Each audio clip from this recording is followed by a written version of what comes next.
जैसा कि आपको मालूम है, केंद्र सरकार दिल्ली के ऊपर चुनी हुई सरकार को पूरी तरीके से दरकिनार करने के लिए एक नया कानून लाने की कोशिश में है। हमारा मानना था भाजपा की दिल्ली यूनिट, वो भाजपा जहां जनसंघ ने आज़ादी के बाद करीब 40 साल तक दिल्ली को विधानसभा मिलने की, दिल्ली को एक राज्य बनाने की लड़ाई को लड़ा, उस जनसंघ से निकली भाजपा कम से कम उसकी दिल्ली यूनिट जो है इस बात की गंभीरता को समझेगी।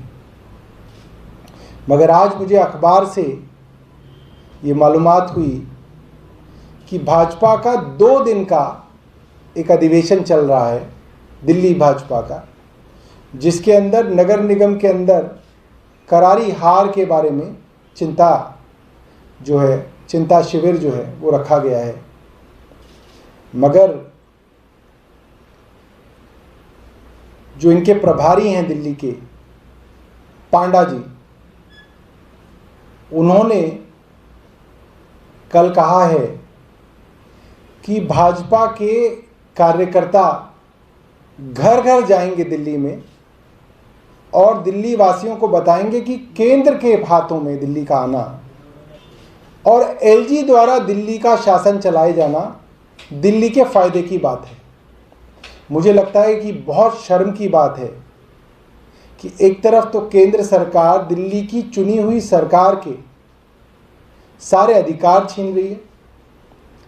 जिस सरकार को लोगों ने 70 में से 62 सीटें देके चुना है, उन लोगों की सरकार को पंगु बनाया जा रहा है। और दिल्ली भाजपा की बेशर्मी है कि वो कह रहे हैं हम घर घर जाके बताएंगे कि इसमें क्या फ़ायदा है। मैं आदेश गुप्ता जी को चुनौती देता हूं कि वे अपनी मनमर्जी की कोई एक विधानसभा चुने दिल्ली में और वहां अपने कार्यकर्ताओं को घर घर भेजकर बताएं कि एलजी का शासन चुनी हुई सरकार से बेहतर है। उस विधानसभा में एक खुली बहस रखी जाए। आदेश गुप्ता जी चाहें तो खुद आएं, किसी और को भेजना चाहें तो आएं और वहां पे चर्चा हो खुली लोगों के सामने। हम उनको चुनौती देते हैं जिसमें वो बताएं कि एलजी का शासन कैसा बेहतर है और हम बताएंगे लोगों की चुनी हुई सरकार कैसे बेहतर है, और वहीं पर लोगों से पूछ लिया जाए कि लोग क्या चाहते हैं। ये बहुत गंभीर और शर्म की बात है कि भाजपा पहले चोरी कर रही है और फिर सीनाजोरी कर रही है। मुझे आशा है आदेश गुप्ता हमारी इस चुनौती को स्वीकार करेंगे और बताएंगे कौन सी विधानसभा के अंदर खुली बहस रखी जाएगी। धन्यवाद। कल ये भी कहा जा रहा है कि कल बिल लोकसभा में भी आएगा। आप लोग क्या करने जा रहे हैं, किस तरीके से विरोध करेंगे या किस तरीके से बात रखेंगे कल के भी लोकसभा में के लिए कहा जा रहा है? देखिए, हमें ये जानकारी मिली है कि सोमवार को इसको लोकसभा में रखा जा सकता है। तो लोकसभा और राज्यसभा के अंदर जो रणनीति है वो पार्टी उसके ऊपर जो है बातचीत कर रही है और हर संभव प्रयास किया जाएगा कि भाजपा इस तरीके के गैर संवैधानिक कानून को सदन में पास ना करा सके। किससे बात हुई है अभी तक आपकी, क्योंकि नंबर तो बेशक भाजपा के पास हो रहा लोकसभा में, लेकिन बात किस किस से हुई है, किस किस पार्टी ने आपको समर्थन दिया है इस पूरे मसले में?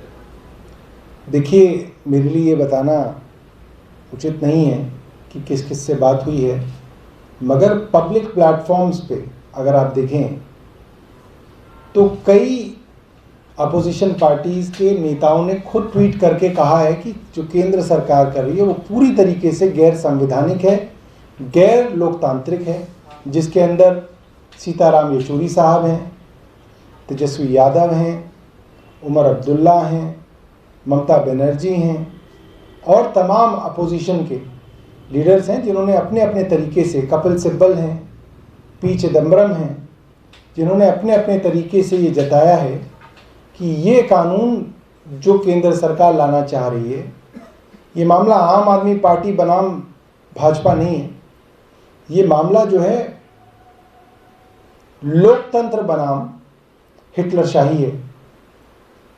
आज ये दिल्ली को वापस यूनियन टेरिटरी बना रहे हैं और बिना किसी कारण बना रहे हैं। कोई यहाँ पे कोई समस्या नहीं है दिल्ली के अंदर, कोई लॉ एंड ऑर्डर की प्रॉब्लम नहीं है, कोई इंटरनल सिक्योरिटी का इशू नहीं है, कोई ऐसा मामला नहीं है, कोई इंटरनेशनल मामला नहीं है। कल को ये महाराष्ट्र के अंदर चुनाव अगर अगला नहीं जीतेंगे, क्या गारंटी है महाराष्ट्र को जो है 5 राज्यों के अंदर तोड़कर ये उसको यूनियन टेरिटरी बना दें? सर ये सवाल मेरा इसलिए था क्योंकि जेडीयू और शिवसेना, इसके अलावा जो नवीन पटनायक की पार्टी है बीजेडी, उस पर भी क्या आप लोगों ने बात की है, क्योंकि उनका भी एक अच्छा खासा नंबर है सदन में? देखिए, मैं जो है इस समय जो है इसको कहना जो है उचित नहीं समझूंगा। मुझे लग रहा है हर संभव प्रयास जो है पार्टी कर रही है। इसके अलावा जो घर घर राशन पहुंचाने का मामला है पुलिस वाला, कैबिनेट स्टे होनी है, प्रस्ताव केंद्र सरकार के पास जाएगा और अगर ये प्रस्ताव नहीं मानती है केंद्र सरकार तो पार्टी के पास क्या कानूनी रास्ते हैं या राजनीतिक रास्ते हैं? क्या कदम उठाएगी पार्टी और सरकार दोनों? मुझे लगता है कि सबसे बड़ा रास्ता जनता का रास्ता रहेगा। जिस तरह से केंद्र सरकार मनमानी कर रही है और खुल के राशन माफिया के साथ खड़ी दिख रही है, मुझे लगता है कि इससे केंद्र सरकार की जो पूरी की पूरी परसेप्शन है वो पूरे देश में खराब हो रही है। सर आप भी भाजपा के अपोजिशन में आपने सरकार बनाई दिल्ली में, और दूसरी तरफ महाराष्ट्र में भी सरकार बनी, महाअगाड़ी गठबंधन की जिस तरीके से सरकार बनी, और अब जिस तरीके की राजनीति हो रही है पूरे महाराष्ट्र में, किस तरीके से आम आदमी पार्टी उसको देखती है? देखिए, मेरे को इसकी जानकारी नहीं है कि पार्टी ने इसके ऊपर क्या अपनी रणनीति बनाई है। मोटे तौर पे पार्टी का ये मानना है कि अगर कहीं पे लोगों ने चुनकर सरकार बनाई है तो उसको विधायकों को खरीद के तोड़ना, गवर्नर के माध्यम से तोड़ना या अन्य कोई संकट सरकार के ऊपर खड़ा करना जो है ये पूरी तरीके से गलत है। जब कांग्रेस इंदिरा गांधी के समय में करती थी तो भी गलत था, तब भाजपा बहुत शोर मचाती थी और आज भी ये उतना ही गलत है।